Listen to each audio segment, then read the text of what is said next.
আসসালামু আলাইকুম। আমরা চলে আসলাম বড়নদী কালীহাট। এখানে বিকালবেলা হাট বসে।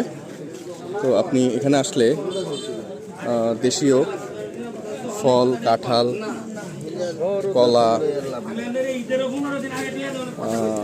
ডেউয়া, এই হচ্ছে ডেউয়া, মরিচ, ডাল, বাদাম। বাদাম কত করে কেজি? একটু কমে রাখা যায় না?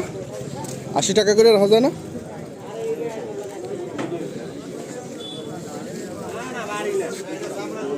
পেঁপে, পাকা পেঁপে কত? কত করে চাইতেছে? কত করে? 130 করে। আমরা এই জায়গা থেকে মাল কিনব কি জন্য? আমরা তো বলাতেই পারি 100 টাকা করে বা 80 টাকা করে কেজি কিনতে। এই কাঁঠাল, কলা নিয়ে আছে। কোনটি?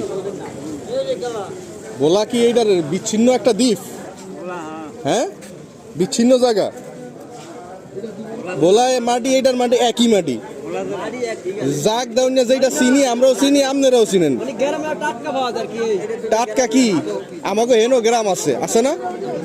আমাকে একটু ফাঁসে গেলি বেলুমিয়া, আমাকে একটু ফাঁসে গেলি ব্যাংকের হাট, আমাকে একটু ফাঁসে গেলি এই যে তুলাতুলি বাজার। তো হেনে গ্রাম না? তো গ্রাম যদি হয় তো সেই জায়গার মালটাও তো